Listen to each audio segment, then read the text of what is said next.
Today on Mr. Media, I'll talk to rising Canadian country music singer Marshall Dane.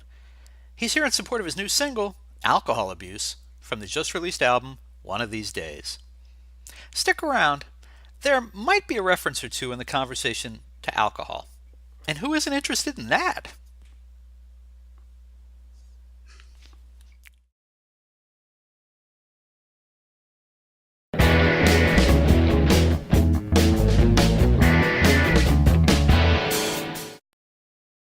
So much media, so little time. Who keeps track of it all?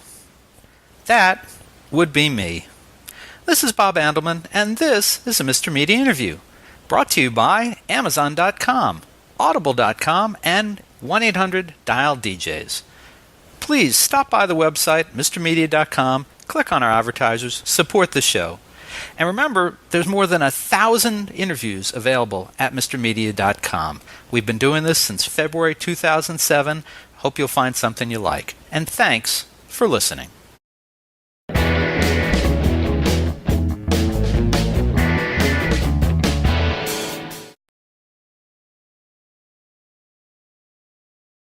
Mr. Media is recorded live before a studio audience of people who drink too much to be invited back a second time in the new media capital of the world, St. Petersburg, Florida.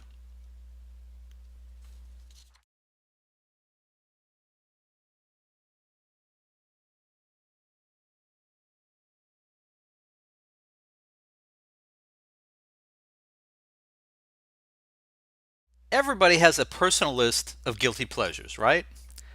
Maybe you like to watch The Good Wife when no one else is home. Or maybe you're a closeted believer.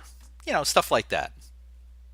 As for me, I'm an easy touch for songs about drinking.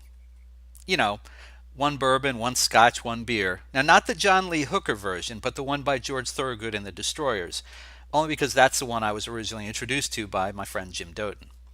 Or Drinkenstein, music and lyrics by Dolly Parton, performed by Sylvester Stallone, if you can believe that, for the movie in which they co-starred, Rhinestone. The song won the 1984 Golden Raspberry Award for Worst Original Song in a Movie. And, of course, Rehab by Amy Winehouse. How can you not include that in the list? Now, what makes these songs a guilty pleasure is that I don't drink. Oh, other than maybe a glass of sangria every couple of months. No beer, no wine, no scotch, no whiskey for me. I've just never developed the taste. But so you probably would think it's a little weird, I guess, that my guest today is staking out his own reputation as the singer behind new tunes such as Alcohol Abuse and I'll Be Your Whiskey, both of which Marshall Dane will perform a little later in today's show. Now, this young Canadian country artist is someone you may not have heard of before, but I think you're going to be humming Alcohol Abuse, strangely enough, when we're all done here. And I expect you'll probably want to download his new album one of these days. Marshall Dane, welcome to Mr. Media. My pleasure to be here. Cheers, brother. Glad to have you. And do you think it's wrong that a guy who doesn't drink enjoys these drinking songs so much? No, actually, I'm quite glad you do. You just wiped out my market. That was perfect. Appeal to drinkers and non-drinkers alike. Yeah. I think people will get it when they hear the song. It makes sense. What compels a guy to record songs in this category? I mean, is it you don't look like you're hungover at the moment? No, you know what? Straight up, my tunes. I mean, as much as I've got usually alcohol either in the title and or it's somewhere weaved into the song. I don't write songs that are all about getting drunk or drinking or really abusing alcohol in the sense of drinking too much. Technically, my songs talk about not drinking. They just use the reference to it, like love and alcohol. Can't touch that stuff at all. Or alcohol abuse. It's a shameful waste of precious booze. Or I'll be your whiskey. Just lay that bottle down and kiss me. I come from a family of my father's a preacher, and he doesn't drink at all. He's tried 2 glasses of wine in his whole life. Wow. He doesn't eat pizza. He just eats steak and potatoes. So I definitely am not one that writes songs about getting crazy with the drinks, but I do spend, to use the expression, cut your teeth. I've spent my time practicing and honing my craft in the bars and in the clubs, and I tend to write about what I see when I'm there, and I end up relating to those people there. In which case, the fun little ditty "Alcohol Abuse," all about spilling drinks, inevitably comes from one of those nights at the bar where you're like, "Wow, everybody's spilling drinks everywhere. This is costing somebody something." So And I mean, it's interesting. I didn't know before we started that your dad, was a religious man. Does he have any problem with what you do for a living and what you sing about? interesting you bring it up. Not not anymore. There was a time when when I was 16 years old, I was specifically taken out for an afternoon with one of the pastors from my church, and I was, uh, uh, not lectured. I was trying to be thwarted away from pursuing music as a career Oh, instead of, because I was supposed to be a preacher just like my dad. That was my whole grooming until I was 18 years old. And it took some time for my pops to come to grips with the fact that A, I wasn't going to have a normal job. B, I wasn't definitely going to be a preacher like he had expected. And I had chosen the path of music. Mind you, after a little bit of time has passed, my father now, he loves it when I sing Cats in the Cradle, or when I sing, some old Murray McLaughlin to an old Canadiana kind of song. And when he hears songs about alcohol abuse or I'll Be Your Whiskey, he knows me, and he knows I'm not hungover right now. He knows that that's not really my MO to be at the bar and to get crazy. So he understands the creative aspect behind the songwriting, and the fun lightheartedness that I try and bring to the elements of people having a good time, whether it's involving alcohol or not. hmm. And I mean, as you were talking and listening to you describe the actual lyrical content of the songs, you're kind of preaching in a different way. I mean, it's you're probably taking the gifts that your father passed on to you in terms of, you know, rhetorical and performance, and not that not I'm not being critical of religion in terms of saying it's performance, but there is an element to that, and you're talking to people about something. I think all good performers ultimately they're trying to get a message across, aren't they? My father and my mother um, instilled in me the desire to want to love everybody on the planet. Though from the those that look like they're doing good to the sinners, everybody. I mean, we're all sinners. So, I mean, I've always had that inner feeling of wanting to help people. So when I look at me going into music, and I explained it like this to my dad at one point after he hand wrote me a letter, making sure that I knew that I could come back to the flock whenever I wanted. I explained to him, I was like, Pops, I love what you brought me up to believe, and the strengths and the morals and the ethics and the values. I try and, like you just said, in my own way, I try and, I don't want to use the word preach, but deliver that kind of message. I try and write songs and play songs so that you can either A, feel like somebody else shares your inner secrets, the things that you think nobody else knows about or whatever. This guy wrote about it, and does share that. And I really just want to put a smile on people's face. I want you to be able to tap your foot and have a good time and forget about your troubles for a little bit, because that's how I grew up with music. Hmm. And to me, that's a good message to deliver. And I'm just curious, what denomination did you grow up in? My father, well, it's a Christian. Hmm. We were Christians, yeah. We, yeah, still to this day, there's 8 kids, Oh my! one mother, one father, yeah. Devout as can be. Wow. Where do you fall I'm in with? black. Sorry, I said, I'm the black sheep of the family. where do And you by that, fall in with the 8 kids? What number were you? I'm right in the center. Well, there's actually 7 kids, and then later on, my mother ended up adopting another little brother. Hmm. So I'm right in the middle. I've got 3 older sisters, a younger sister, 2 younger brothers, and then my now, well, younger nephew. So yeah, but I'm right in the smack middle. I'm the one with the complex. Yeah, I guess that. Hey, Peter, um, you're the Peter Brady of the group. Did Anyone else go into music, or did anyone follow your dad? Well, as far as the preaching side of things, my three older sisters have really followed that path. I was kind of the one that kind of fell away from the tree at that point. Um, but as far as music, my older sister plays percussion, the French horn. She teaches piano, and she plays guitar, and she sings beautifully. My second oldest sister plays the fiddle, piano, and can sing like a bird. My first oldest sister is a ballet teacher, plays piano, sings like a beauty. And my little sister, she blew me away. She ended up becoming a musical engineer. And up here in Canada, there's some shows like Blue, what's it called? Rookie Blue, and there's another one called Flashpoint. There's like these little, drama series. And my little sister's the one that does all the post production and the mixing and the editing. So her and I have taken it professionally. Everybody else just still uses it for the fun and the benefit of their friends and their gatherings. Now, I've described you in opening the show a couple times as country, but I mean, there's definitely you're on that kind of fine edge between country and rock for some of the songs. Why, why did you land a little more in country than in rock? Any particular reason? Is it marketing driven? Or is it just the sound that you like?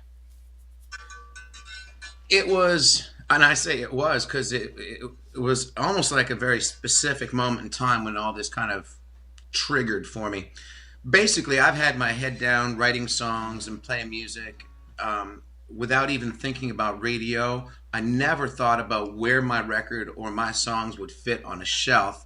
I just figured if you do something well enough, it will be able to fit on that shelf. And of course, throughout the years, I've had people, say to me, like when I was making little demos and stuff like that, I've had people say, "Yeah, these sound good, Marshall. What genre is this?"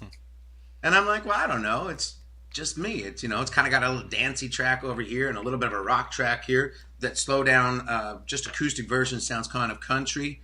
So it wasn't until the summer of 2000, actually the fall of 2007, I went down to LA for the LA Music Awards, and I was so excited and just by myself. And I dressed up. I bought expensive clothes because I figured that's what everybody had in Los Angeles. And I walked into the LA Music Awards, and every other guy that was the same age as me and looked like he was also in a band. I mean, I was the guy with long hair, and these other guys were black hair and black eyeliner, black clothes, and they looked at me with these kind of cutting eyes, and I thought, what's the competition, man? It's just music, and by just music, I mean this is a gift that everybody should share. Why are you so giving me daggers? So I didn't feel comfortable there, and then the summer of 2008, just a few months later, I wrote this little 3/4 waltz tune, and I started thinking, all these years that I've been writing acoustic songs, like from when I was a little boy, and everybody said, why don't you do a country record? And I just thought, well, I like, everything from Bon Jovi and Bob Seger to Kenny Rogers. And I mean, is that all country? Kind of, but Springsteen, is that country? So as the times have obviously progressed, those lines have gotten a little, they've crossed over quite a bit. And now what I do ends up sounding a lot more like Springsteen kind of stuff, 10 years ago, just because it's got that rock, but it's got that kind of soulful gospel edge to it. But it's definitely got the story and the songwriting element and the ethics and the values, which is what makes it, I think, country. So, yeah, I mean, and then to finish that little point off was that when I finally wrote that little tune, that little 3/4 waltz in 2008, my mind opened up to where do guys go that play acoustic guitar and sing? I thought, you know what? I've seen enough of those movies. They go to Nashville. So I ended up going to the Country Music Awards here in Canada. And within 10 minutes of being there, I realized that country as a community was the place for me. It was where I belonged. It's where I could, even if I didn't play and it wasn't an artist, it was my community still. These were my kind of people. So, yeah, it just made it really easy to make not even a transition. It just kind of naturally happened. And then I went to Nashville, and it's like, oh, okay, well, where the heck have you guys been my whole life? And yeah, so that's how I landed in it. All right. Well, I feel like I've been teasing the audience a bit, talking about alcohol abuse, and I think we want to get people to it. Now, it's interesting. We were talking before we went on the air. I was asking you about who wrote these songs. These two songs that you're doing tonight, you didn't write these, although you write a lot of your own material. The first song you're going to do is alcohol abuse. You want to tell folks a little something about who wrote it and any background about it? Sure. Um, this is a brand new experience for me having songs on a collection that I've made that aren't my own. And I was introduced to it as it's part of the business, it's part of a lot of the country community because Nashville is such a mecca for songwriters. I write a couple of songs a month, maybe three, four, five. There are people in Nashville that write songs like Tiger Woods plays golf.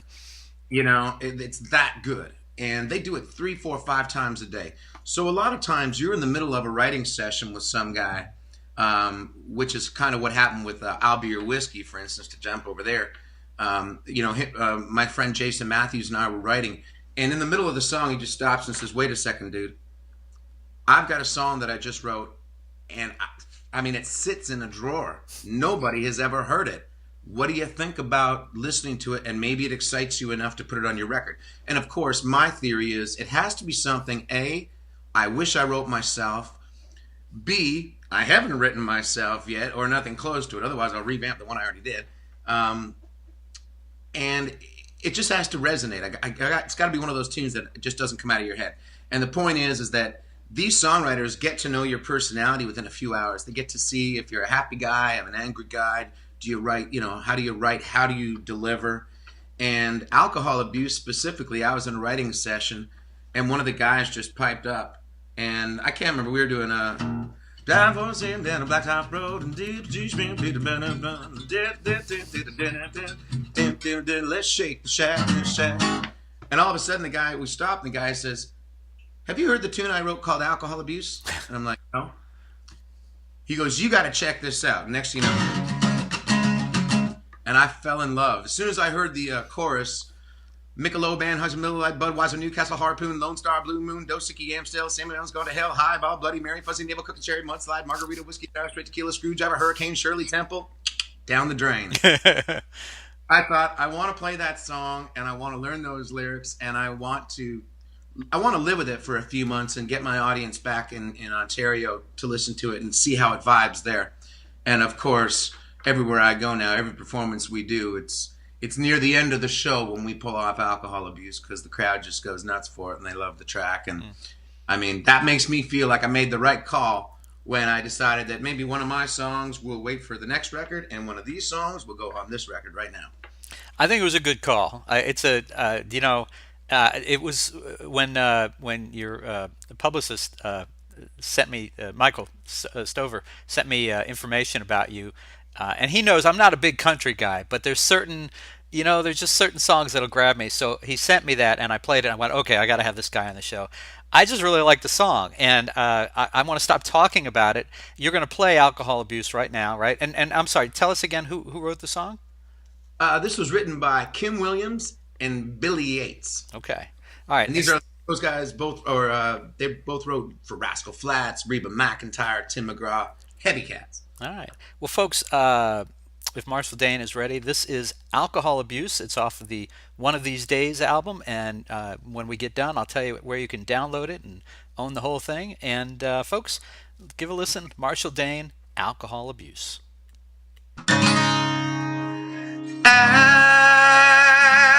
Alcohol abuse, shameful waste of precious booze.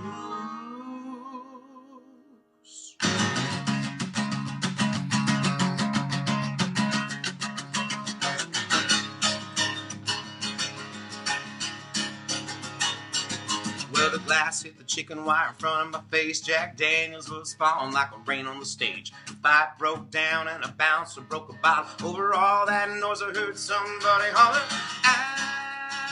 alcohol abuse, shameful waste of precious precious booze.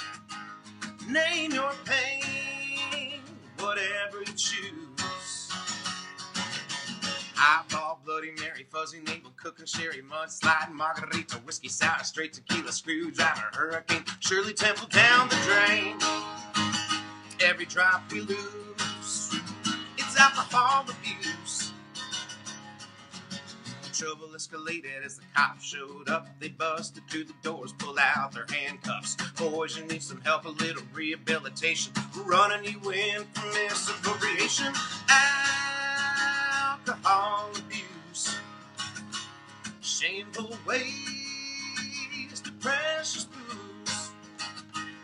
Name your pain, whatever you choose. Bigelow, Banheiser, Miller Lite, Budweiser, Newcastle, Harpoon, Lone Star, Bloom, Dosicki, Amstel, Samuel Adams, gone to hell. Every drop we lose is alcohol abuse. Yeah, yeah. Watch it now. Here we come. Oh, alcohol abuse, shameful waste of precious booze. Name your pain, whatever you choose. Highball, Bloody Mary, fuzzy navel, cooking sherry, mudside, margarita, whiskey sour, straight tequila, screwdriver, hurricane, Shirley Temple, down the drain. Every drop we lose is alcohol abuse. Yeah. Doctor, doctor, won't you give me the news? I got a bad case of loving you. Yeah.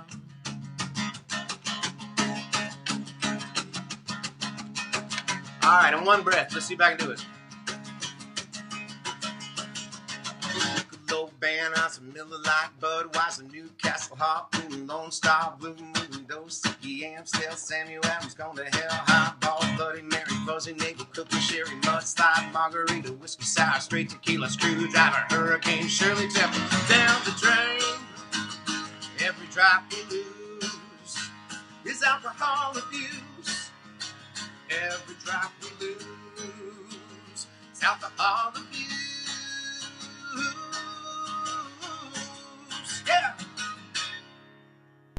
Yeah. I love that song. Oh, and I have such terrible guilt over loving that song. I don't know why. It's a wonderful song. It's just a great song. It's fun, man, right? Yeah, it's a very fun song. I mean, what I want to know is, as you've been performing it out, you play in bars, obviously. Are you hearing from, I don't know, the bar owners, the bartenders, any of the alcohol reps, anybody talking to you about the song? No, can you believe that? No, I can't. I would think, man, what a great song to find a corporate sponsor for, Maybe they just feel that there's too many competitors mentioned, but wow. I think we should bring them all on board, each of them $10,000. I'll add more names in. There you go. Does the song lend itself to adjustment here and there? For example, if you were doing like a tour of the U.S., let's say, there's parts of the country where maybe a craft beer is more popular, or a couple of craft beers here, or Red Stripe down in Jamaica, whatever it might be. Can you adjust the song to incorporate other labels, or would that be too difficult? Red stripe, blue like Canadian. Or yeah, man. You'll do it. Yeah. All right, That folks. would be a fun challenge to walk into a little local town that has something. Maybe we'll go down to Lynchburg. Jack Daniels, Jack Daniels, Jack Daniels, Jack Daniels. Honey Jack. That's all I got. I love it. I love it. So, we were talking about. I was thinking while you were singing, we were talking about your dad before, and I have to ask. Now, musicians are kind of notorious on the road. Even the country guys. Has your dad said, "Okay, look, I accept that this is what you're going to do. Don't do anything out there that will embarrass your family. Don't do anything that'll come back to make us, regret this." I'm the least embarrassing of my family. Good to know. Good to know. Yeah, yeah. No, they got nothing to say on me. I say that with a light heart. I don't. I mean, they've never really sat me down for some of those talks. Any of those talks. Yeah.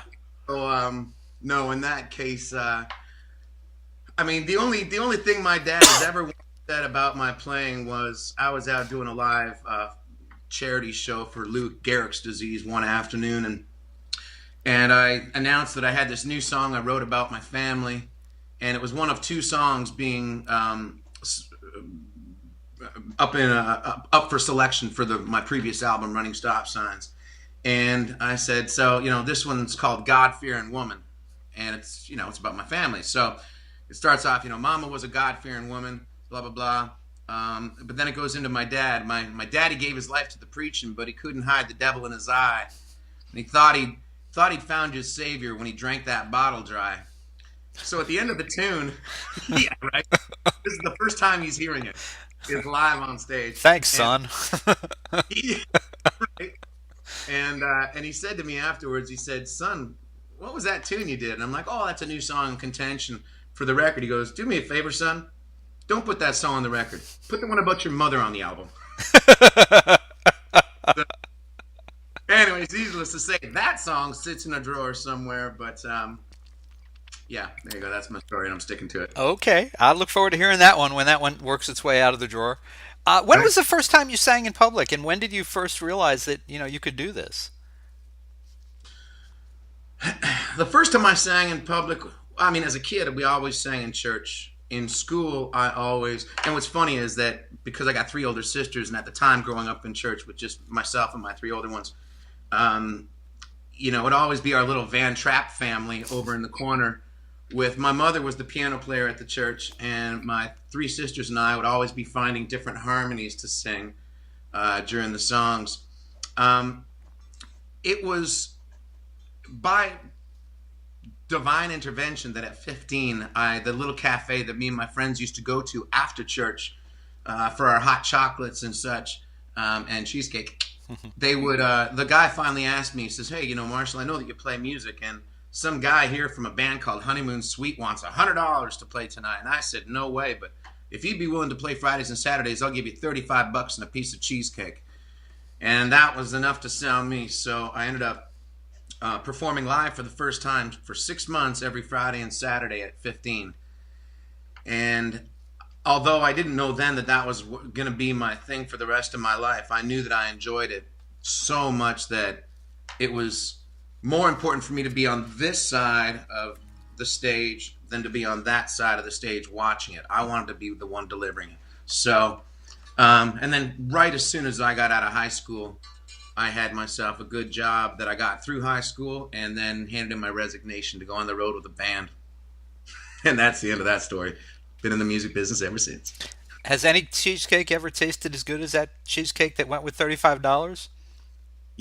really was the best cheesecake. I got to admit, I was hungry as a kid in many ways, and yeah, every cheesecake since then has to try and stand up to that cheesecake. And what kind of songs were you playing then? Covers, I assume. I was playing. I had 13 songs, and I guess two of them would have been original songs that I would have had as a kid. I started writing pretty close to when I just started playing guitar. I was writing as much as I was learning another song, but I only had 13 tunes. One of them was Layla, Hmm. and I had The Gambler, and I had Country Roads by Johnny Denver. And then my mother had played a piano version of Bridge Over Troubled Waters that I would play on a tape, and I would just do little lead parts, behind it. So, yeah, it Nice. was just a little collection of tunes. I think I had a Sting song in there. You'll remember me when the west wind moves. That kind of thing. Very So, nice. And learned pretty quick I had to get a lot more than 13 songs. So. yeah, did you ever get any formal vocal training along the way? I didn't. Hmm. I tried taking guitar lessons for 2 weeks, and I just didn't have the. I didn't have the whatever it takes to sit there and the that wasn't my bag to sit there and do that all day long. I wish I did, because then I could play like Brad Paisley, or at least dream about it. Yeah. but, um, but no, vocal training. I never really had. I never had any vocal training. But it was also part and parcel. My family, everybody in my family was supposed to be in the preaching field. So nobody was supposed to go to college or university or get extra post secondary education, because we were all supposed to just serve the church. So when I realized that I wasn't going to have any shot at any kind of formal training, I started paying attention to vocalists, people that I knew had gone to vocal academies, and they were like, I would watch them before. I remember going to an audition one time, and I quickly called up a friend and I said, "Dude, I'm about to go into this audition. I have to sing Jailhouse Rock and Desperado, and I'm standing next to people that are standing on the spot." It was a theater production, and they're putting their legs over their head, and they're going, "La Sinora." And I said, "What do I do?" And he goes, "Just sing your favorite song quietly to yourself and warm up." Anyway, so I would just pick up little things along the way, but I use that to my advantage, because I stole all their education and figured out, with every show I do, I'm not just sitting there performing. If there's ever a moment where I have a chance to, I'm trying to analyze, how am I singing this? How am I forcing it from my belly and my diaphragm? Mhm. And then just pray I'm doing it right. Well, I personally, I mean, I always, I love music. I'm always fascinated by musicians. It would seem to me that the two things that you would need most to go into this as a career, one would be maybe not formal vocal training, but you would have to have some plan for, you're going to be in bars, you're going to be in clubs, wherever you're going to be, singing for a couple hours a night, whether it's in two sets or one long set, whatever it is. Um, you want to wait for your voice to survive as a career and not just blow out in a few months. And then the other thing is, and this is, I guess I would ask you about this. If you didn't get that additional education past high school, you're out there, you're recording music, you're writing music. What steps do you take to make sure you don't get ripped off? Because believe it or not, the music industry has a reputation for Well, stealing from young, impressionable men and women. How do you protect yourself on that count? well, I've always I've kind of taken the approach of Survivor Man.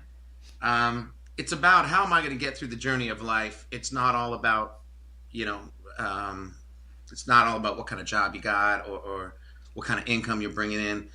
Yes, I wish I maybe knew more about music entertainment law, but the reality is there's somebody out there better suited for that, and they've spent their time doing that. So as long as I can afford that lawyer, I would get them to be that part of the pie. Um, I've tried to spend my time honing my craft, the singing, the performance, the delivery, the playing, the writing.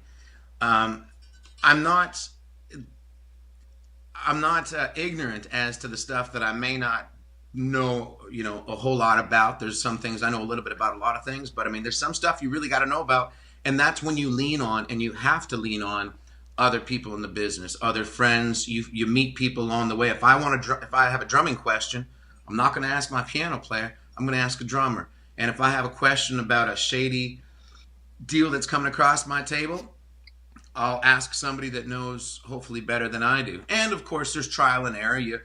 I signed into a record deal pretty close to being out of high school, and I remember looking at them in a meeting, and because they wouldn't respond to emails, and then all of a sudden, they would send you a text, but they wouldn't send you an email or a follow up or a phone call or anything else like that. And I remember sitting there saying, "What kind of record company are you? You don't even have a leather jacket with your name on the back." Just you learn the hard way Yeah. that I was never one that when they talked about rainbows and blue skies and big houses and yellow Lamborghinis, I don't get swayed by that. To me, it's all, when it comes, it comes, and if it doesn't, then we're still just doing what we did yesterday, which is working our hardest. So yeah, you try not to get caught by the I don't want to say weasels, because they're not weasels, but by the people that won't help your career as much as hinder it. Hmm. Well, I mean, I think about there's all those stories of musicians who've been taken advantage of at all levels. It still goes on, and then I think even in sports, there were people who took advantage of Mike Tyson, who could, with in his heyday with his fist, could wipe your life out, and they still figured that they could get away with it, and they did. I mean, the guy winds up poor after all of his fights and everything. So we hear these things. So I just I think about that, but you I know. think you have to be, just like everything. There's no handbook to having a baby. I guess there is actually, There is. maybe there are a few. There But is. there's, you can basically. I used to always say to myself, you only sign a bad contract is only a bad contract if you sign a bad contract. So either, a lot of people are signing stuff and they don't know what they're signing. Mm. Or, I mean, I've seen guys that just wanted the fame so bad that they let their agents put them on 300 shows a year and, 350 flights and just, stuff that wears you out. And then when they're done and when they're finally exhausted and broken because nobody taught them how to live through that, then they leave them, like the Mike Tyson story kind of thing. And personally, to me, it's all about Survivor, man. No one's going to do that to me. I'm not gonna sign a contract that's going to hinder me. I'll make sure I read that contract and have somebody explain it to me properly. Um, Good. you know, that's as best I can. All right. Well, I just I had to ask. I was curious. Looking Yeah. out for you. I'm looking out for you. That's all it is. Thanks, brother. Just met you, but I'm looking out for your best interest.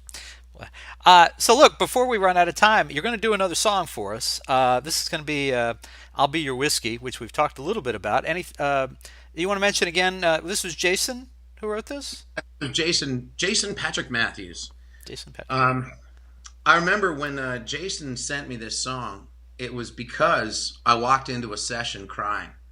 I had uh, I had just I had just lost somebody in my life, and it was such a it was just so emotional. And the thing was, what Jason does when we write together and when he writes with anybody else, I can tell when he's written a song.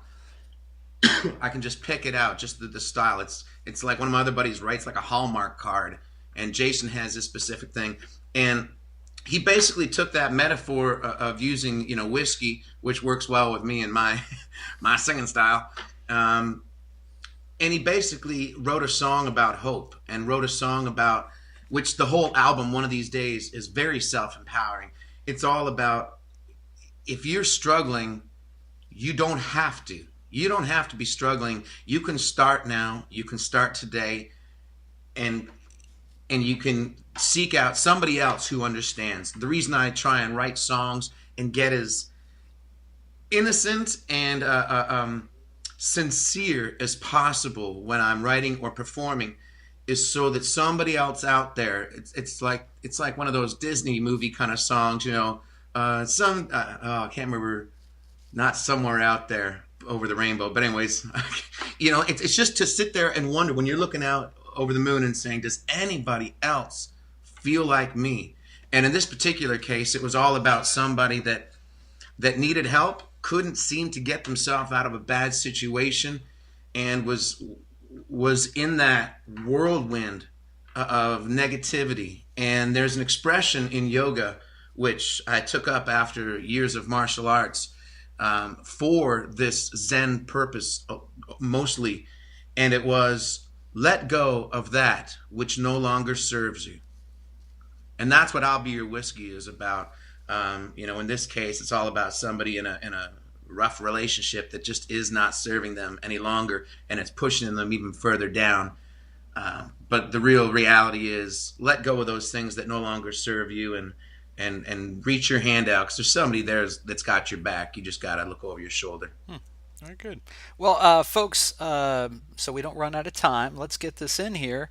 This is Marshall Dane. The song is "I'll Be Your Whiskey," and the album is "One of These Days."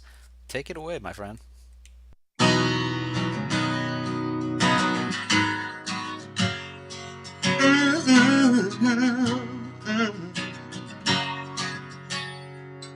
When my doorbell rang at 2 a.m., I Knew he broke your heart again, and I'm getting tired of seeing you cry. The fifth of Jack there in your hand says you need a drinking friend again, but I got something better this time. Baby, come on over here. Let me dry your tears. I can take your pain away tonight. I'll be your whiskey. Lay that bottle down. Just kiss me. If you're looking to forget him completely, baby, I'd love to be the one who gets you tipsy. And I'll be your whiskey. Whoa, whoa, yeah.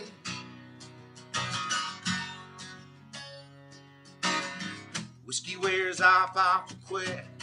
Just a temporary fix, and it leaves you feeling worse than before. But my love doesn't work that way. It might age, but it won't fade, and you knew that when you walked through my door. Baby, come on over here. I can make him disappear for tonight and the rest of your life. And I'll be your whiskey. Lay that bottle down. Just kiss me. If you're looking to forget him completely, baby, I love to be the one who gets you tipsy. And I'll be your whiskey. Yeah. Oh, believe me, baby, I love to be the one who gets you tipsy. And I'll be your whiskey. I'll be your whiskey, baby. Yeah, yeah. Ooh, ooh, ooh. Oh, yeah.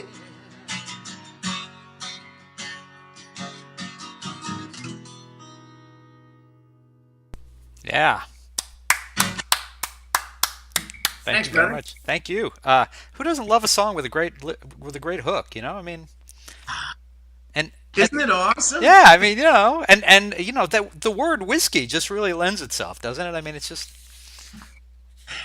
It's, I mean, I don't know what you picture in your head when you hear that expression. I mean, as someone that doesn't drink, but it's just, I mean, you could use it. You can replace that with anything. I'll be your drug. I'll be your fix. I'll be your help. I'll be your love. I'll be your anything. well, the Huey Lewis song, "I Need a New Drug." It's, same, right? Same sentiment. Yeah. Yeah, I don't have to be a drug abuser to get that. At least I hope not. Um, so, Put it. yeah. So, all right. Before we wrap up, so are you? Where are you playing in the coming months? Where can people find you?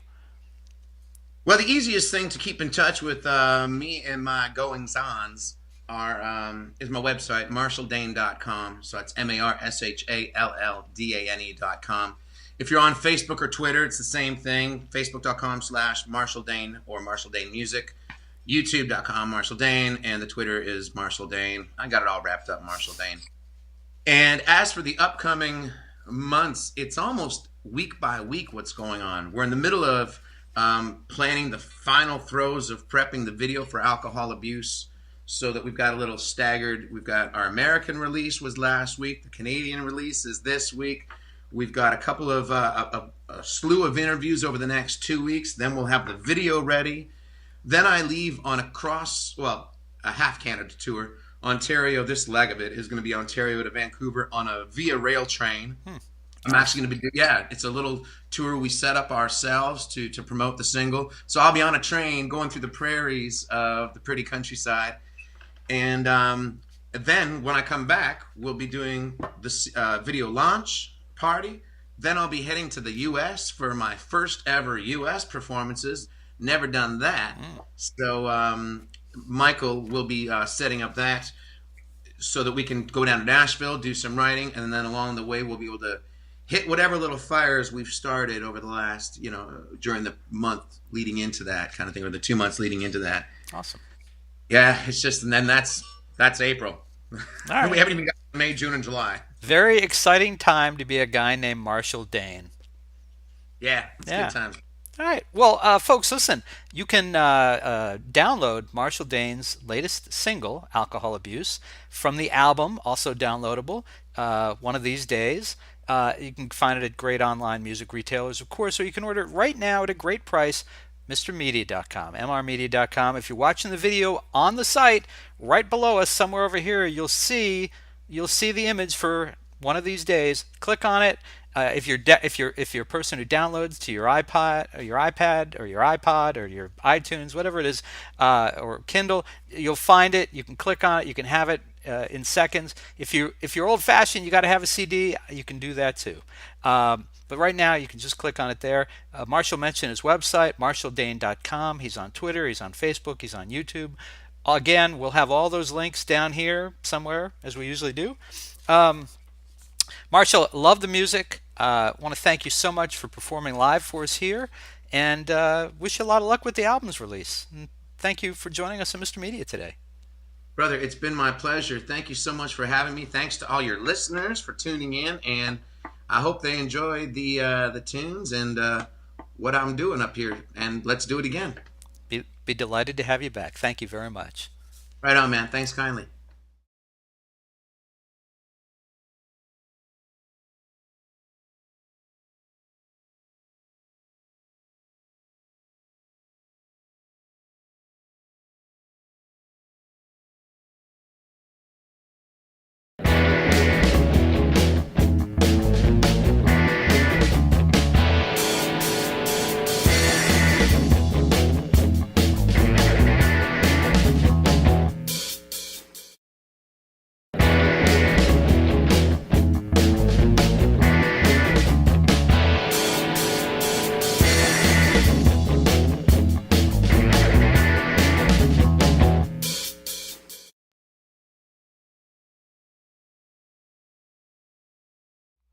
Hello for a minute.